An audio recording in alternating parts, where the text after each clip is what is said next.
Assalamualaikum warahmatullahi wabarakatuh. Alhamdulillah. Alhamdulillahi rabbil alamin. Wa bihi nasta'inu ala umurid dunya waddin. Wassalatu wassalamu ala asyrafil anbiya'i wal mursalin Sayyidina wa maulana Muhammadin sallallahu alaihi wasallam wa ala alihi wa ashabihi wa azwajihi wa auladihi wa dzurriyyatihi ajma'in.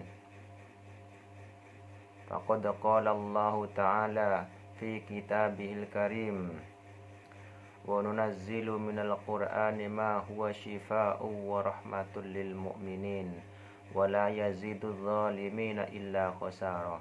Amma ba'du.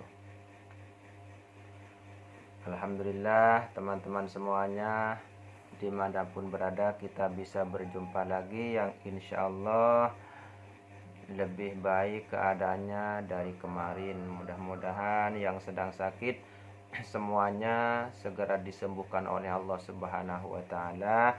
Yang sedang punya hutang mudah-mudahan segera dilunaskan hutangnya oleh Allah Subhanahu wa Ta'ala. Yang sedang tidak mempunyai penghasilan mudah-mudahan segera mendapatkan pekerjaan dan mendapatkan penghasilan. Yang mempunyai masalah mudah-mudahan segera dibebaskan dari permasalahannya. Yang punya hajat mudah-mudahan hajatnya segera terpenuhi oleh Allah. Yang miskin mudah-mudahan segera dikayakan oleh Allah zahir dan batin. Mudah-mudahan kita semuanya selalu dalam ridho dan pertolongan Allah Subhanahu wa Ta'ala, dan mudah-mudahan kita semuanya mendapatkan keselamatan dari dunia sampai ke akhirat. Amin ya rabbal alamin. Perjumpaan kita kali ini saya hanya akan menjelaskan tentang pengobatan ya, tentang pengobatan dan media-media yang bisa digunakan untuk pengobatan dan cara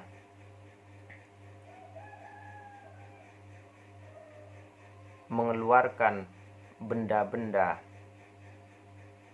yang dimasukkan oleh penyihir ke dalam tubuh pasien. Di sini saya akan jelaskan sejelas-jelasnya, mudah-mudahan semuanya bisa dipahami ya, karena akhir-akhir ini sangat banyak sekali orang yang tidak mempunyai kemampuan kemudian menuduh orang yang memang oleh Allah diberikan kemampuan dengan perkataan tahayul, tidak masuk akal, fiktif dan sebagainya teman-teman ya. Jadi di sini saya akan menjelaskan sejelas-jelasnya. Lalu dari mana saya mengetahui hal tersebut? Saya katakan saya mengetahui dari berbagai kejadian dan pengalaman saya sendiri ya. Karena saya melakukan pengobatan itu sudah puluhan tahun teman-teman ya. Alhamdulillah saya sejak anak-anak ya, tentu sejak anak-anak, karena orang tua saya, bapak saya, Allahumma gfirlahu, bapak saya itu kata orang ya, saya nggak ingat karena saya masih kecil, beliau sudah meninggal dunia. Jadi kata orang ayah saya itu orang yang sakti ya, sakti mandraguna. Bahkan menurut kesaksian beberapa orang yang menceritakan kepada saya langsung, pernah membantu petani menanam biji-bijian ya, kacang panjang dan kacang hijau kalau enggak salah teman-teman ya. Karena ada dua orang yang melaporkan ke saya langsung, menceritakan ya, bukan melaporkan. Ketika saya bertamu tanpa sengaja beliau menanyakan saya dan bercerita kejadian yang pernah dialami ya, yang pernah dialami oleh beliau sendiri ketika orang tua saya atau bapak saya masih hidup ya. Jadi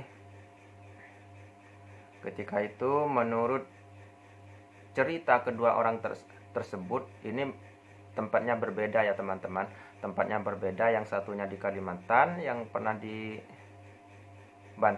yang satunya di Jawa Timur ya. Tapi saya tidak menyebutkan daerahnya masing-masing ya, karena pun saya sudah lupa ya. Sudah lupa di mana tempat aslinya karena sudah sangat lama ya, apalagi dengan orangnya. Tapi saya masih ingat betul cerita-cerita tentang beliau tersebut ya. Jadi beliau mengatakan ketika itu, yang satunya orang tua ya, orang tua sangat tua sekali, yang menceritakan kepada saya yang ketika itu dibantu menanamkan kacang panjang ya, kacang panjang atau sebentar ya teman-teman, saya ingat.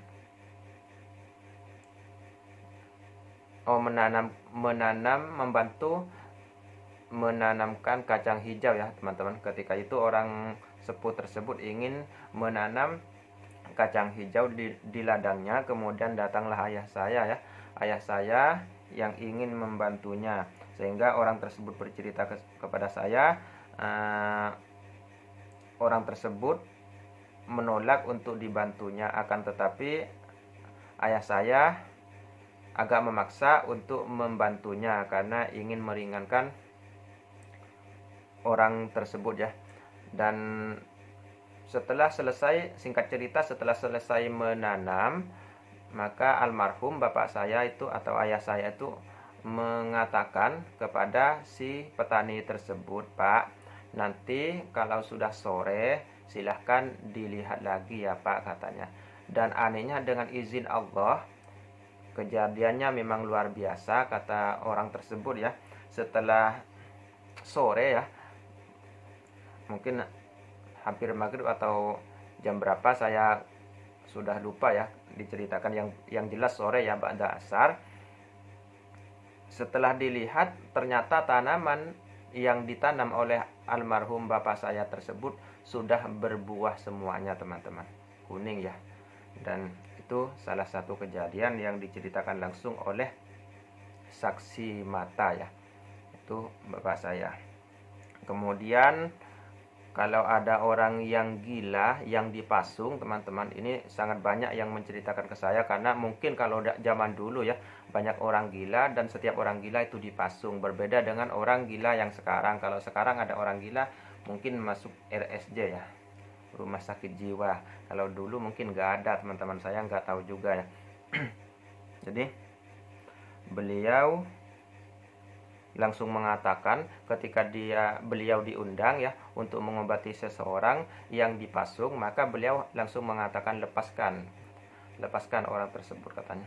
Itu sakit gila Pak Ustadz, katanya. Jadi karena rata-rata ke almarhum bapak saya itu memanggil Ustadz ya, atau bahasa tepatnya apa ya, Agus ya, Agus atau anak seorang kiai begitu. Jelasnya begitu ya. Jadi sebutannya seperti itu karena memang kakek saya itu adalah guru ya, guru agama teman-teman ya. Jadi orang yang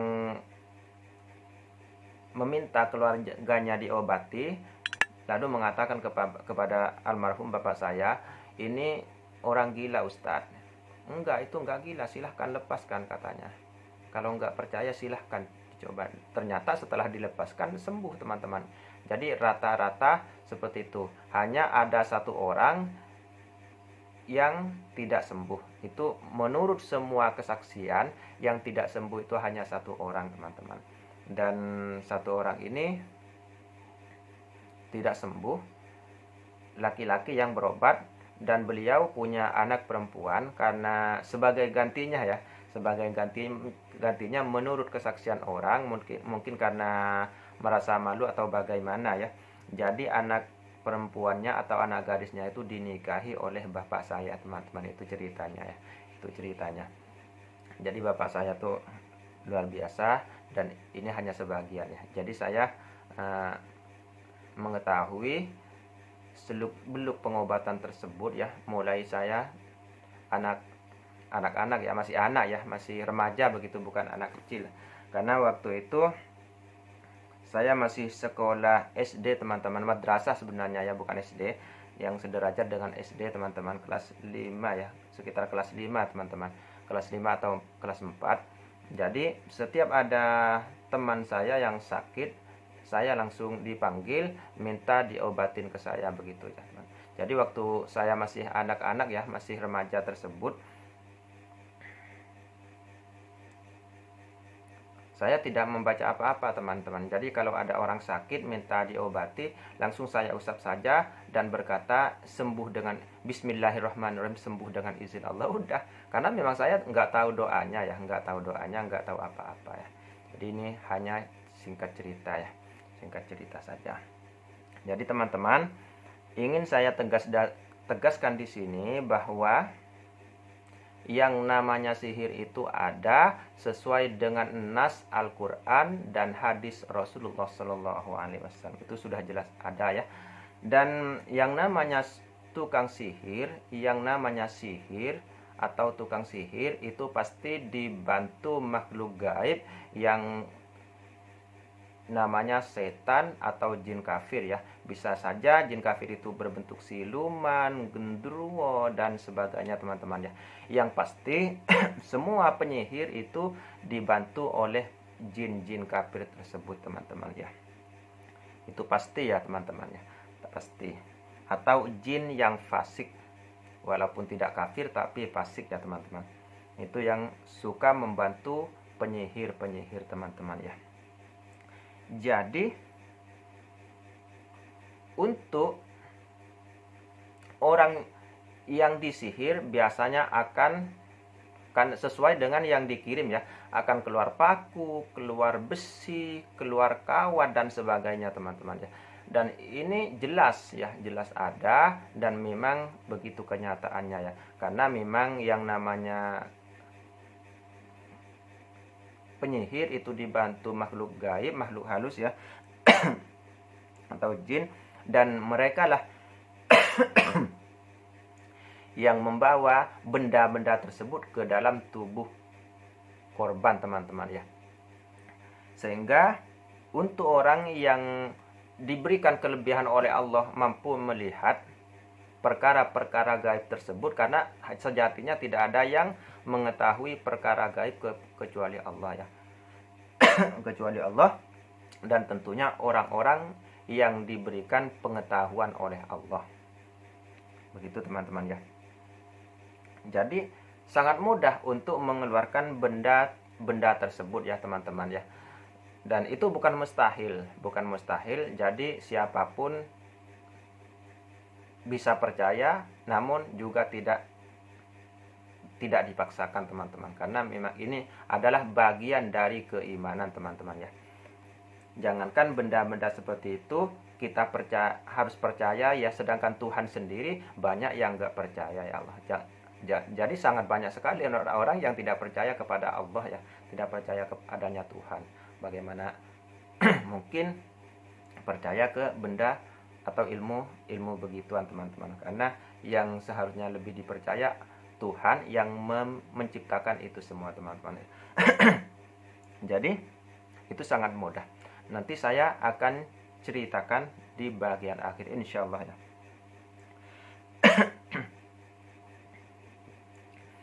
Sekarang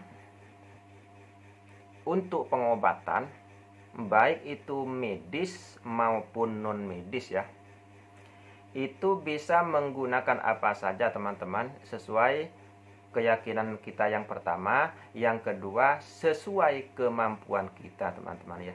Jadi benda apapun itu bisa digunakan untuk media pengobatan, walaupun itu media mainan ya teman-teman, bisa saja. Karena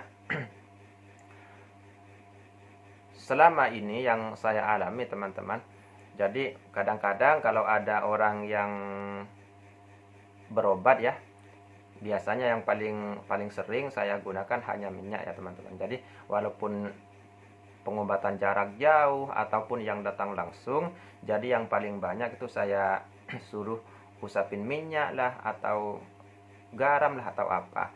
Jadi sebenarnya tidak ada hubungan sama sekali secara zahiriah dengan penyakit tersebut, teman-teman. Akan tetapi di situ ada kekuatan khusus yang Allah tanamkan di dalam benda-benda tersebut, teman-teman ya.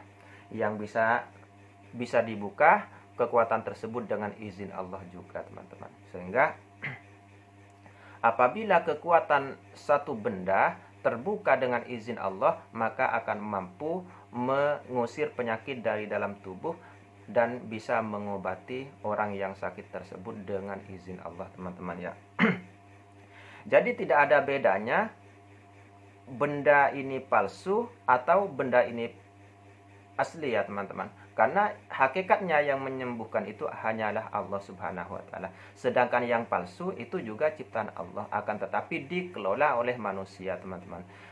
Walaupun palsu, bahan pokoknya itu pasti dari alam ciptaan Allah ya. Karena manusia sejatinya tidak bisa membuat apapun ya. Jadi itu yang perlu diingat. Jadi setiap benda, walaupun rumput sekalipun, atau tanah sekalipun, atau dedaunan sekalipun, itu mempunyai kekuatan khusus dan masing-masing dari Allah Subhanahu wa taala. Kenapa? Setiap benda tersebut walaupun katanya itu benda mati, pasti mempunyai kelebihan dan kekurangan ya, teman-teman. Karena memang Allah menciptakan segala sesuatu itu sesuai tujuannya dan sesuai tingkatannya. Jadi tidak sama semua, teman-teman, tetapi ada tingkatannya. Namun semuanya itu pasti mempunyai kelebihan, mempunyai kekuatan walaupun kasat mata karena setiap benda tersebut disebut alam ya.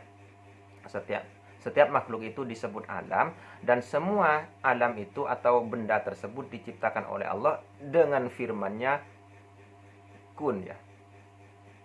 Dengan kalimat kun ya. Sehingga benda tersebut ada, teman-teman ya.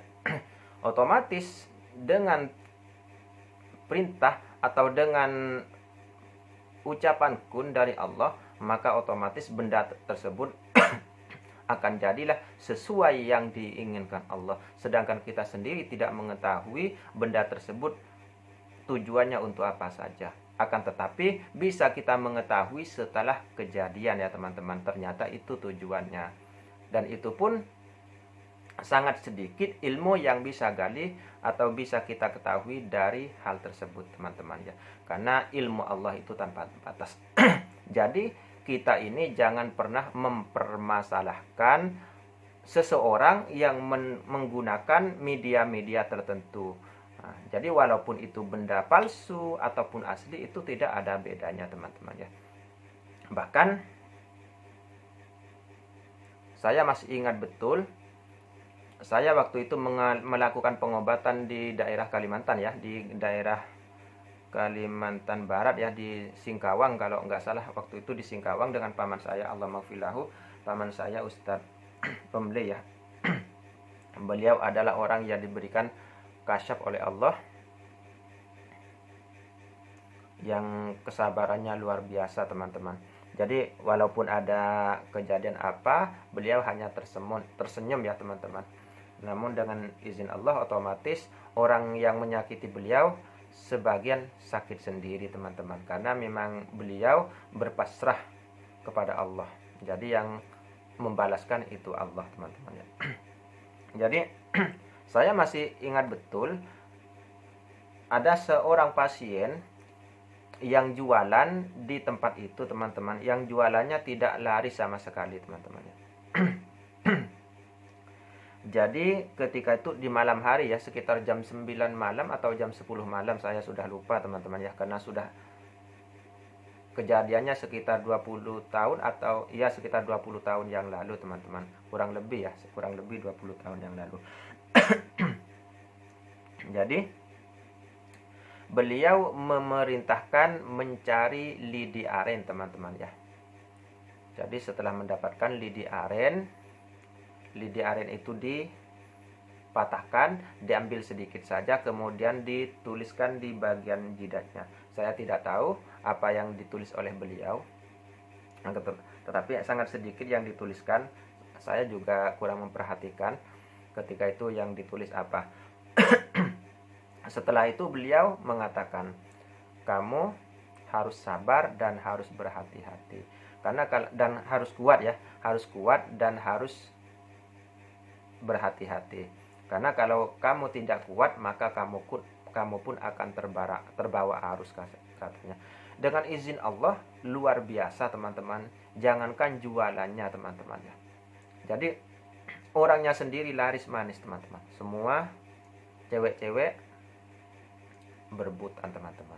Dan akhirnya beliau pun tidak kuat ya, tidak kuat sehingga apa yang diisikan kepada beliau dicabut kembali oleh paman saya teman-teman, karena nggak kuat ya, nggak kuat. Yang dimaksud nggak kuat karena beliau melayani teman-teman ya. Wallahu a'lam. Seterusnya melayani bagaimana, wallahu a'lam, saya nggak tahu ya teman-teman. Itu yang saya lihat kejadiannya. Dan ini murni bukan bantuan dari makhluk halus sebangsa jin ya teman-teman. Ini alami. Jadi setiap benda, walaupun itu benda mati sekalipun, mempunyai kekuatan ya teman-teman. Jadi tidak perlu dipermasalahkan apakah itu benda mainan ataupun benda asli teman-teman. Karena memang sejatinya setiap benda, walaupun itu hanya benda mainan, yang menciptakan itu Allah. Karena benda yang dibuat mainan tersebut adalah ciptaan Allah juga, yang dikumpulkan menjadi mainan ya, yang disetting, yang dibuat menjadi sebuah mainan teman-teman ya. Jadi itu yang harus digarisbawahi. Jadi tidak perlu memojokkan seorang, wah itu penipuan. Bukan penipuan teman-teman ya. Jadi memang seperti itu keadaannya.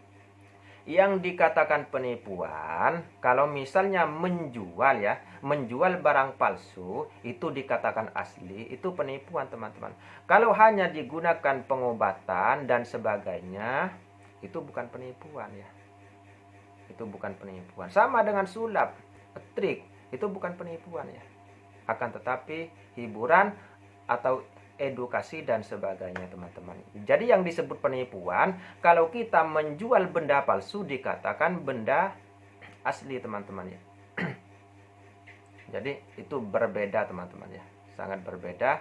Yang namanya palsu dengan penipuan dengan bukan penipuan. Jadi kalau untuk pengobatan atau untuk menghibur orang lain dan sebagainya, boleh kita memakai apa saja. Yang penting jangan menjelek-jelekkan begitu. Jangan memburuk-burukkan begitu ya teman-teman. Dan juga jangan sebaliknya. Jangan memuji-muji yang memang tidak pantas dipuji teman-teman ya. Karena segala sesuatu itu harus dilihat dari beberapa sisi teman-teman ya. Segala sesuatu harus kita pandang dari setiap sisi ya, minimal dari 6 sisi teman-teman ya, agar kita tidak salah dalam memandang atau mengartikan sesuatu teman-teman ya. Karena boleh saja kita lihat dari satu sisi itu adalah benar, akan tetapi kita lihat dari sisi lain ternyata kita salah. Contohnya teman-teman ini ya. Ini buku, kalau dilihat seperti ini teman-teman ya. Kalau dilihat seperti ini, pasti semua mengatakan ini satu buku teman-teman ya. Jadi kata yang melihat benar, ini satu buku. Ternyata setelah dilihat dari sisi lain, ada 2 buku teman-teman ya. Dilihat dari sisi ujung, sama 2 buku, dari tepi yang satunya 2 buku, dari ujung yang satunya 2 buku. Jadi yang salah hanya dilihat dari 2 sisi ya, dari sisi depan dan dari sisi belakang teman-teman ya. Jadi kalau dilihat seperti ini, jadi dari sisi depan itu 1, dari sisi belakang 1. Akan tetapi ingat, masih ada 4 sisi lainnya yang harus kita lihat apakah benar penglihatan kita tersebut ataukah salah. Jadi itu yang harus diperhatikan oleh saudara-saudara sekalian. Makanya kita itu harus cerdas, harus tidak terburu-buru ya. Apalagi dengan urusan menjelek-jelekkan orang lain, dengan urusan menjatuhkan orang lain, karena yang kita lihat belum tentu benar. Jadi itu patokannya teman-teman. Jadi masalah benda, mau menggunakan apa saja dalam pengobatan itu boleh, sama dengan yang lainnya. Anehnya, ketika kita mengerjakan hal tersebut, kata kita boleh, menurut kita sendiri boleh. Tapi kenapa ketika orang lain yang mengerjakan hal tersebut tidak boleh? Jadi di sini yang perlu diperhatikan, ada apa sebenarnya? Jadi di sini sudah jelas bahwa kita ada iri dengki kepada orang lain, teman-teman ya. Ada iri dengki ya. Dan ini sangat dilarang oleh agama ya. Dan silahkan untuk mengetahui selengkapnya, silahkan lihat video saya yang sebelumnya ya. Jadi itu teman-teman ya. Kemudian untuk mengeluarkan benda dari dalam tubuh pasien itu sangat mudah ya. Karena setiap benda yang ada di dalam tubuh pasien, baik paku, jarum, besi, kawat dan sebagainya, itu dibawa oleh makhluk gaib dan dibungkus oleh mereka, dipegang oleh mereka. Jadi ketika makhluk gaibnya tersebut ditarik, maka benda tersebut akan keluar teman-teman. Akan ikut keluar. Kenapa? Karena benda tersebut dipegang oleh makhluk gaib tersebut, oleh jin tersebut ya teman-teman. Jadi itu permasalahannya. Jadi itu bisa ditarik, bisa dipindah kemana saja. Baik misalnya, ini sebagian yang menentang, sama-sama mungkin mereka merasa lebih hebat ya, mungkin yang menentang kejadian tersebut, kejadian seperti ini ya, yang menentang, karena mereka yang menentang ini merasa mereka itu lebih paham tentang hal tersebut, tentang teman-teman, padahal sebenarnya tidak. Itu karena kepicikan kita, kepicikan mereka tentang pemahaman dan sedikitnya ilmu mereka. Namun karena kesombongan mereka, sehingga merasa mereka lebih hebat dari orang lain, teman-teman ya. Jadi di sini saya jelaskan sejelas-jelasnya supaya mereka paham, teman-teman. Supaya mereka paham, teman-teman. Karena insya Allah dari sebagian banyak yang menjadi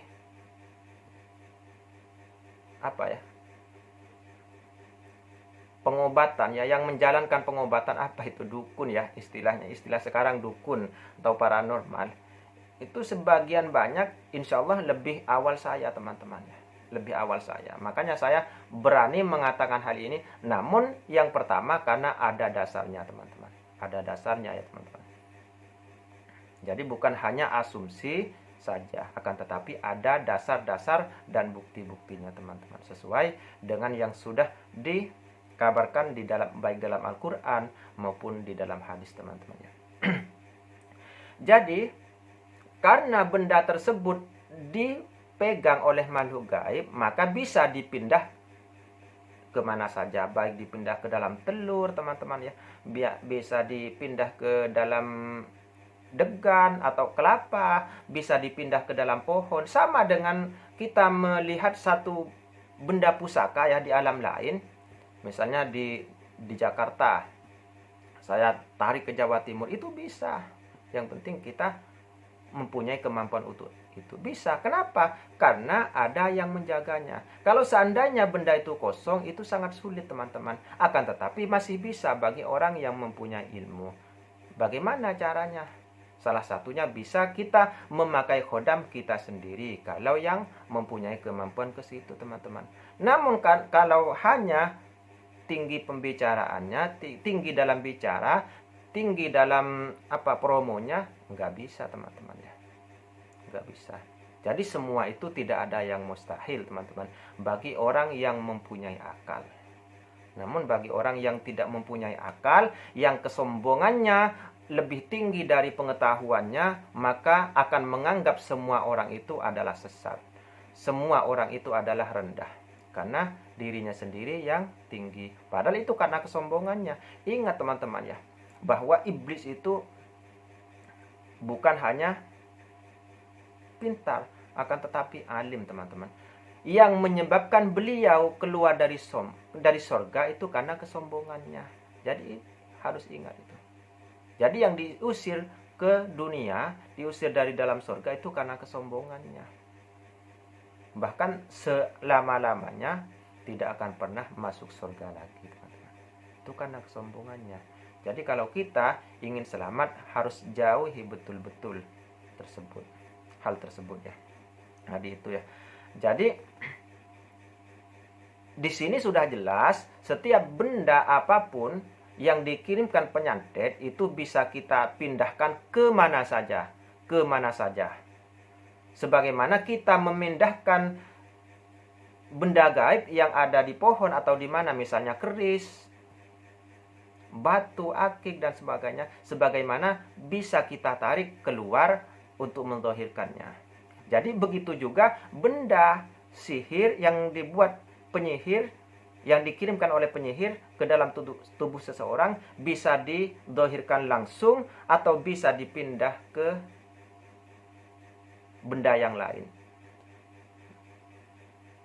Jadi harus diperhatikan ya teman-teman. Ini saya tidak menyebutkan paranormal atau dukun yang manapun, tapi yang jelas yang banyak di YouTube itu seperti itu. Tapi tidak kebanyakan, hanya banyak teman-teman. Karena mereka sebenarnya tidak berilmu, akan tetapi merasa berilmu teman-teman. Sebenarnya mereka itu tidak kuat, hanya merasa kuat teman-teman ya. Hanya merasa kuat. Jadi sudah jelas ya, sudah jelas. Jadi yang pertama, bisa kita pindahkan atau bisa kita zahirkan, bisa kita tarik, karena benda yang ada di dalam tubuh korban tersebut ada khodamnya. Karena setiap benda tersebut dibawa ke dalam tubuh korban, dikirim ke dalam tubuh korban melalui makhluk halus suruhan si dukun teman-teman ya. Jadi bisa kita tarik makhluk halusnya, maka bendanya akan keluar dengan sendirinya. Atau kita paksa bendanya dikeluarkan dengan kemampuan kita sendiri, misalnya dengan khodam kita dan sebagainya. Jadi bisa dari dua arah. Bisa kita tarik khodamnya, otomatis bendanya akan ikut, atau kita tarik bendanya dengan kekuatan kita sendiri. Dengan kekuatan kita sendiri yang diberikan Allah tentunya teman-teman. Dan semuanya itu tidak menutup kemungkinan, karena segala sesuatu itu atas izin dan pertolongan Allah. Jadi tidak ada yang mustahil. Sudah jelas ya? Sudah jelas. Jadi melihat sesuatu itu tidak ada, melihat sesuatu itu jangan melihat dari satu sisi teman-teman ya. Karena kalau kita melihat dari satu sisi, maka kita akan sesat teman-teman. Sebagaimana firman Allah Subhanahu wa taala dalam surat Al-An'am ayat 116. Yang bunyinya, wa in tuti aktsara man fil ardi yudilluka an sabilillah iyattabi'una illa dhanna wa inhum illa yakhrusun. Itu firman Allah dalam Quran ya, dalam surat Al-An'am ayat 116. Yang artinya, jika kamu mengikuti umumnya penduduk bumi, maka mereka akan menyesatkanmu dari jalan Allah. Karena tanpa ilmu. Mereka hanyalah mengikuti praduga. Nah ini teman-teman harus diperhatikan. Mereka hanya mengikuti praduga dan tidaklah mereka lakukan kecuali hanya menebak saja. Jadi seperti yang saya contohkan tadi ya. Karena hanya melihat dari satu sisi, tidak melihat dari sisi yang lain. Karena dirinya sendiri sudah didahului oleh kesombongan. Jadi kepintarannya, kecerdasannya akan ditutupi oleh hawa nafsu teman-teman ya. Jadi itu yang perlu diperhatikan teman-teman ya. Seperti yang kita ketahui, peristiwa ini tidak mampu dijawab berdasarkan kajian ilmu medis modern sekalipun. Kenapa? Karena ilmu medis hanya mempelajari yang bisa dijangkau oleh indera manusia dengan bantuan alat tertentu. Sehingga tidak perlu dipaksakan untuk dideteksi sebabnya, sekali lagi karena itu di luar kemampuan indera manusia. Jadi yang bisa menjangkau itu hanya ilmu yang memang benar-benar dari Allah. Jadi orang yang tidak sampai ke sana pasti akan menyalahkan orang yang sudah sampai. Karena sejatinya orang yang dibicarakan orang, kalau kita tidak membicarakan orang lain, berarti kita memang ada di depan orang tersebut, teman-teman. Sedangkan kita tidak melihat orang tersebut. Artinya kita sudah mendahului ya, begitu ya teman-teman. Kenapa bisa makhluk gaib itu menyakiti manusia? Itu sebenarnya ya, karena memang sifatnya mereka itu sama dengan manusia. Jadi ada iri dengki teman-teman ya. Ada iri dengki. Namun bedanya kalau manusia tidak bisa melihat mereka, sedangkan mereka selalu mengawasi kita dari alamnya. Dari alamnya ya. Sebagaimana Allah Subhanahu wa taala telah berfirman dalam Al-Qur'an, "Innahu yarakum huwa wa qabiluhu min haitsu la tarawnahum." Sesungguhnya dia, iblis, jin dan setan ya, dan kabilahnya. Jadi jin dan setan termasuknya, karena iblis dan kaumnya dan pasukannya maksudnya bisa melihat kalian dari suatu tempat yang kalian tidak bisa melihat mereka. Ini yang disebutkan oleh Allah Subhanahu wa taala dalam surat Al-A'raf ayat 27 teman-teman. Jadi perbedaannya hanya di situ. Sedangkan iri dengki itu sama, karena memang jin dan manusia itu diciptakan oleh Allah untuk menyembah kepada Allah. Akan tetapi ada yang membangkang teman-teman. Jadi itu yang harus diingat. Sama dengan manusia yang terjadi sekarang ini yang sudah gembar-gembor di medsos ya, menyalahkan orang lain, mendengki orang lain dan sebagainya. Sama dengan itu, membantah kebenaran. Ketika ada satu golongan mengatakan, menjelaskan tentang kebenaran, maka itu pun akan dituduh karena tidak sesuai dengan pendapat mereka, karena tidak sesuai dengan prinsip mereka yang memang sejatinya dikendalikan oleh setan melalui hawa nafsunya teman-teman. Jadi jangan heran kalau misalnya ada paku di dalam tubuh seseorang, ada besi di dalam tubuh orang, ada keris di dalam tubuh orang. Saya sendiri sering menemukan hal tersebut teman-teman ya. Ada keris yang ada di dalam tubuh seseorang, ada paku, ada jarum dan sebagainya. Dan itu memang pekerjaan makhluk gaib. Apa bisa makhluk gaib memindahkan seperti itu? Jangankan hanya benda sekecil itu saja. Sedangkan istana Ratu Bilqis sebesar itu ingin dipindahkan oleh jin. Akan tetapi didahului oleh seorang hamba Allah. Jadi sebagaimana yang diterangkan oleh Allah Subhanahu wa taala dalam Al-Qur'an, qala ifritun minal jinni ana atika bihi qabla an taquma min maqamik. Jadi ifrit itu berkata, ifrit itu dari golongan jin ya. Dan dari golongan jin yang kuat. Itu jin ifrit namanya. Jin ifrit itu berkata, aku sanggup membawa singgasana itu kepada Anda Sulaiman sebelum Anda berdiri dari tempat Anda. Ini disebutkan dalam Quran surat An-Naml ayat 39. Jadi ketika itu Nabi Sulaiman memerintahkan kepada rakyatnya, memerintahkan rakyatnya untuk memindah singgasana Ratu Bilqis, teman-teman. Lalu jin Ifrit ini langsung angkat tangan, saya yang akan memindahkan istana Bilqis sebelum Tuan berpindah dari singgasananya. Namun seorang hamba Allah yang soleh, yang diberikan kelebihan dari Allah Subhanahu wa Ta'ala, yang bernama Asif, menjawab, ya Tuan, saya akan memindahkan istana tersebut sebelum Tuan berkedip. Jadi itu kelebihannya ada di situ. Jadi kalau hanya memindahkan sesuatu yang kecil itu hanya ya sangat kecil, teman-teman, karena yang besar sebesar istana Ratu Bilqis saja mau dipindahkan, artinya memang bisa, teman-teman. Akan tetapi lebih canggih ilmu Allah. Lebih canggih ilmu orang-orang yang mendekat kepada Allah.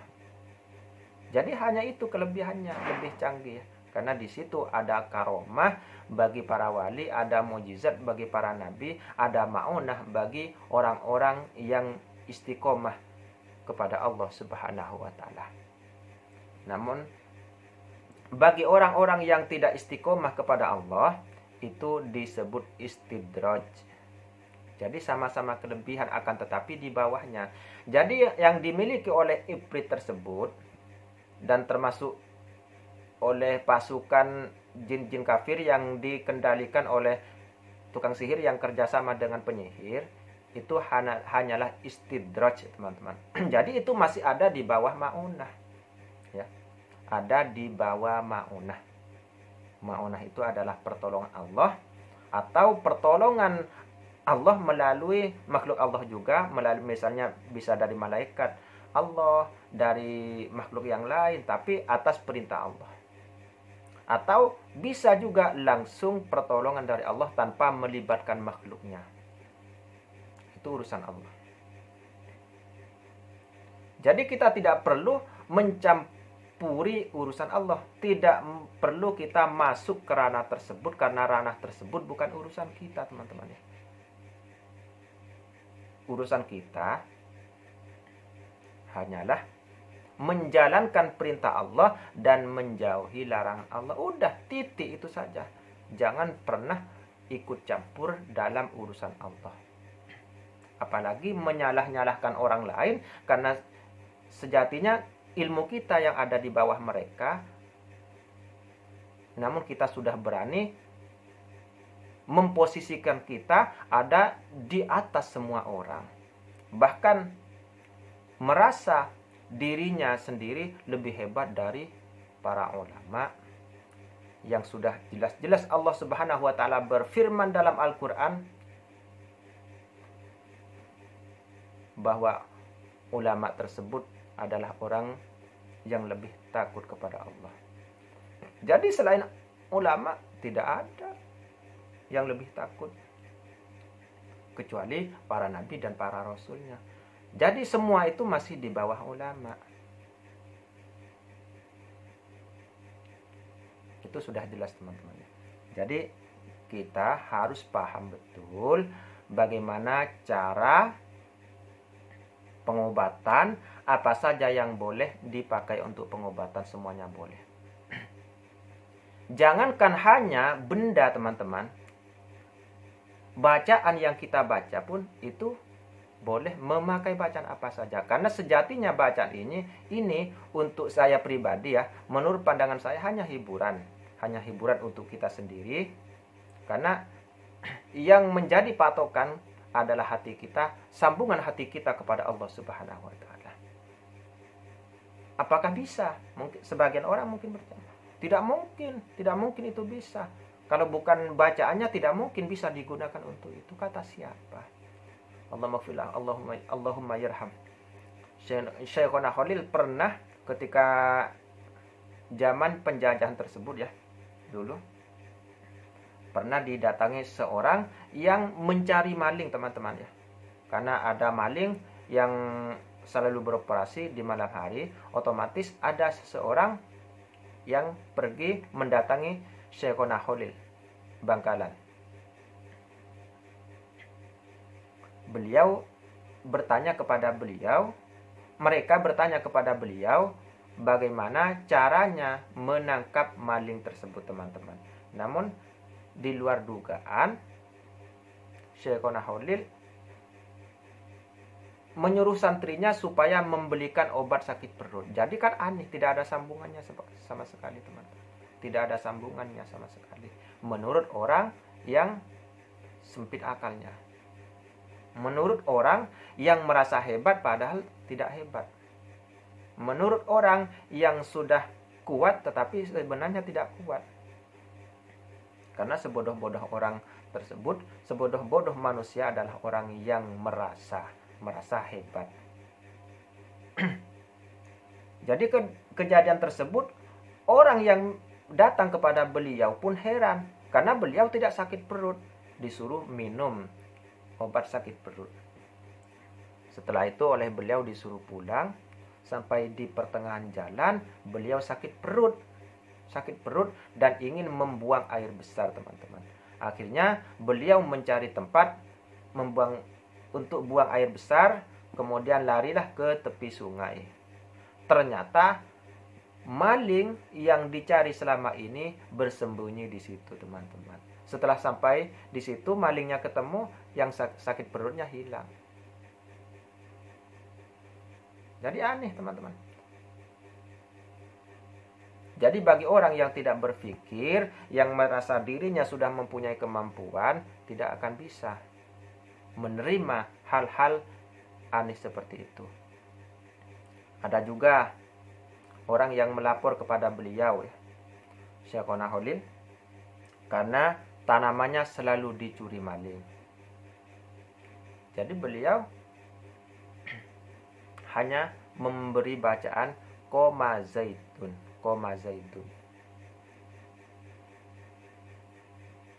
Jadi anehnya, setelah didatangi besoknya, pencurinya melekat di situ, teman-teman. Menjadi patung di situ yang nggak bisa kemana-mana. Hanya dengan bacaan koma zaitun. Itu bukan bukan amalan. Yang mengetahui tersebut hanya orang yang mengaji di pondok pesantren. Apa artinya? Itu yang ada kan hanya di ilmu nahwu, teman-teman. Itu hanya contoh. Di ilmu nahwu sendiri itu hanya contoh. Tapi bagi orang-orang yang dekat dengan Allah, jangankan oleh orang-orang yang dekat dengan Allah, oleh orang-orang yang hanya mendekat kepada Allah, itu sudah menjadi hal luar biasa. Jadi jangan heran atas segala sesuatu yang aneh-aneh. Karena memang itu sebenarnya ada di dalam rukun iman yang perlu kita imani. Namun bukan paksaan. Jadi tergantung tingkatan iman kita, teman-teman ya. Jadi di sini sudah saya jelaskan sejelas-jelasnya bagi siapa saja yang merasa beriman. Mudah-mudahan dengan video ini bisa terbuka hatinya selebar-lebarnya ya, teman-teman, tentang pengobatan, tentang dunia pengobatan. Jadi jangan terbalik, teman-teman ya, saudara-saudari saya sekalian dimanapun berada.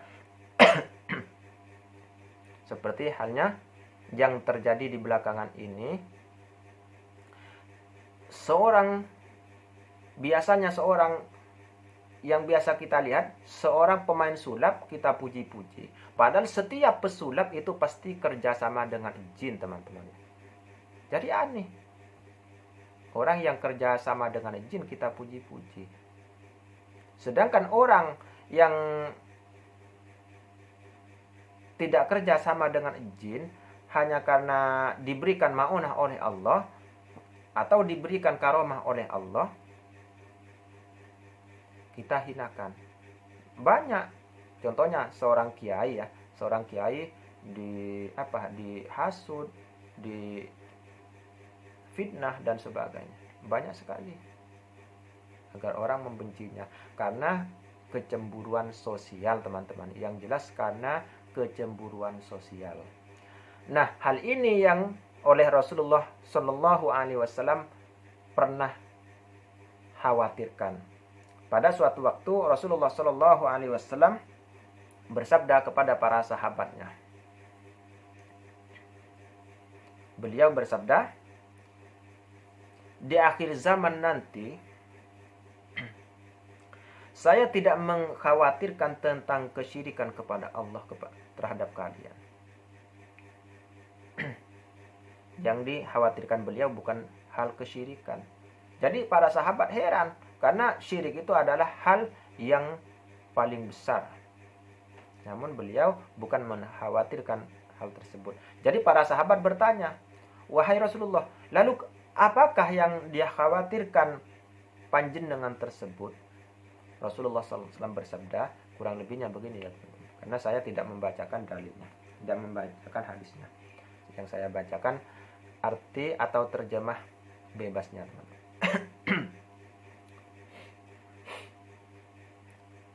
Yang saya khawatirkan kepada kalian tersebut kelak di akhir zaman, yaitu apabila Allah sudah membuka pintu-pintu dunia, maka kalian akan berlomba-lomba masuk ke situ atau ingin masuk ke situ.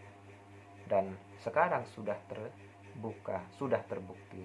Jadi karena pintu dunia oleh Allah dibuka, maka kita rebutan ke sana kemari, sehingga ada kecemburuan sosial.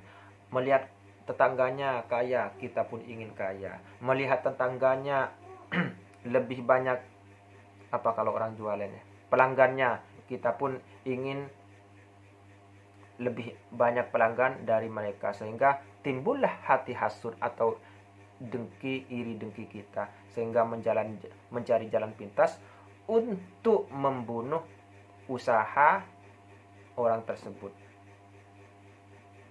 Jadi begitu ya teman-teman. Ini sudah jelas ya, sudah jelas.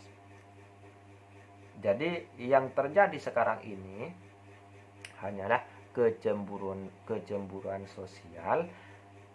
Itu akibat iman kita dan ilmu kita sangat sedikit. Ilmu kita sangat lemah, keyakinan kita sangat lemah, iman kita sangat lemah, teman-teman. Seandainya kuat, insya Allah tidak akan terjadi seperti itu, teman-teman.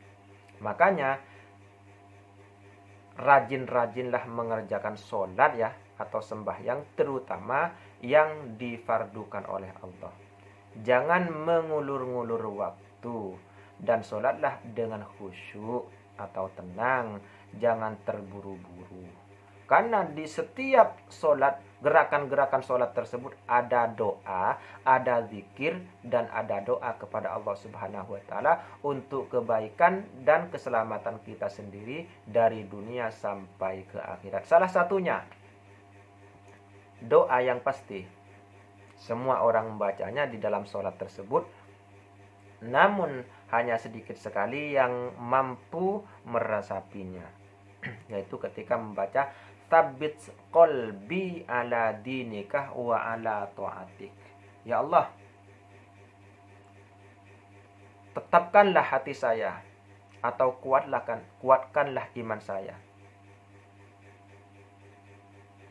ala dinik, di dalam agamamu.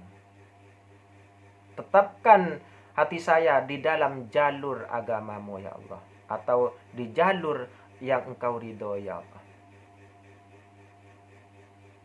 Sabit qalbi ala dinik, sabit qalbi ala wa ala ta'atik, dan tetapkanlah agar hati saya selalu taat kepadamu ya Allah. Itu doa yang perlu kita pahami, dan itu harus kita resapi. Setiap gerakan, setiap bacaan di dalam sholat itu ada manfaatnya untuk kita.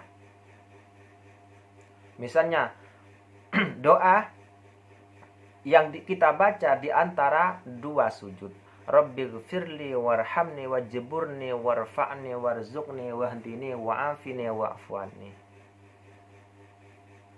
Yang pertama, Rabbighfirli, ya Allah ampunilah dosaku, warhamni, dan senangkan, berilah saya rahmat atau kebahagiaan, wajburni, berilah saya kekuatan ya Allah, warfa'ni, angkatlah derajat saya ya Allah, warzuqni, berilah saya rezeki ya Allah. Wahdini, berilah saya petunjuk ya Allah. Wa'afini, sehatkanlah saya ya Allah. Wa'fu anni, dan maafkanlah saya ya Allah. Ulang bisa. Jadi di sini saja sudah ada 8. Rabbighfirli warhamni wajburni warfa'ni warzuqni wahdini wa'afini wa'fu anni. Ada 8. Jadi di setiap gerakan-gerakan sholat itu ada maksud-maksud tertentu yang kita harus amalkan di kehidupan kita sehari-hari ya. Jangan hanya kita sholat zahiriyahnya saja, akan tetapi resapi, masukkan ke dalam batin kita, masukkan ke dalam amaliyah kita sehari-hari, teman-teman. Di situ ada dialog langsung kita dengan Allah Subhanahu wa taala di dalam sholat. Di situ ada surat langsung yang yang menjadikan kita dekat dengan Allah, yang itu dengan cara berdialog yang terkandung di dalam surat Al-Fatihah. Di situ ada doa, dialog langsung dengan Allah yang terkandung dalam tahiyat. Jadi semuanya itu harus kita perhatikan, teman-teman. Sudah jelas ya? Sudah jelas? Insyaallah mudah-mudahan ini sudah cukup jelas. Mudah-mudahan tidak ada lagi yang perlu diperselisihkan, apalagi di dunia sosial. Jadi harus kita pakai yang pertama ilmu agama, yang kedua pemahaman kita, jangan gerasa gerusu, teman-teman ya. Karena perlu kita melihat segala sesuatu dari semua sisi, jangan hanya melihat dari satu sisi. Jangan pernah kita mengukur orang lain dengan kemampuan kita, akan tetapi ukurlah kemampuan kita dengan kemampuan orang lain, agar kita tidak sombong. Kalau kita mengukur kemampuan orang lain dengan kemampuan kita, maka semua orang salah. Karena hanya kemampuan kita yang benar, hanya ilmu kita yang benar. Jadi sama seperti yang sudah saya contohkan tadi ya. Kalau kita hanya melihat dari satu sisi, maka semua orang pasti mengira bahwa buku ini hanya satu. Akan tetapi ketika dilihat dari sisi lain, maka buku ini akan terlihat bahwa kenyataannya buku tersebut 2. Kalau tidak percaya bahwa buku ini 2, kita lihat dari sisi yang lainnya, maka sudah jelas ada perbedaan. Kalau masih kurang jelas, maka kita pisah 2 buku tersebut. Maka akan semakin jelas bahwa buku ini ada 2, teman-teman. Jadi ini adalah contoh simpelnya ya, supaya semua orang mudah memahaminya. Mudah-mudahan ini sudah cukup jelas dari saya, dan saya mohon maaf atas segala kesalahan dan kekurangan dari saya. Jika ada kebenaran itu mutlak dari Allah Subhanahu wa taala, namun jika ada yang salah itu murni dari kebodohan saya sendiri. Kita baca doa majelis bersama. Ghufranaka subhanaka Allahumma wa bihamdik astaghfiruka wa atubu ilaik. Saya mohon maaf atas segala salah dan kekurangan dari saya. Mungkin ini sudah cukup, dan jangan lupa share, bagi-bagikan video ini sebanyak mungkin.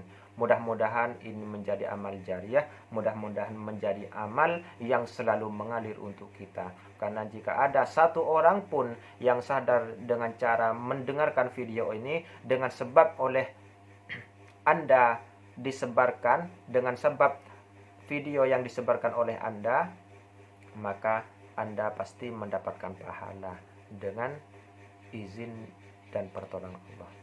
Pasti akan mendapatkan pahala yang selalu mengalir. Begitupun orang yang mengetahui video ini menyebarkan ke orang lain, maka kalian pun akan mendapatkan. Jadi akan mengalir terus begitu ya. Maka jangan lupa sebarkan sebanyak-banyaknya untuk membantu orang lain lebih memahami tentang dunia pengobatan dan yang lainnya, teman-teman ya. Saya kira ini sudah cukup dari saya. Saya akhiri sampai di sini. Wabillahi taufiq wal hidayah wal afu minkum. Wassalamualaikum warahmatullahi wabarakatuh.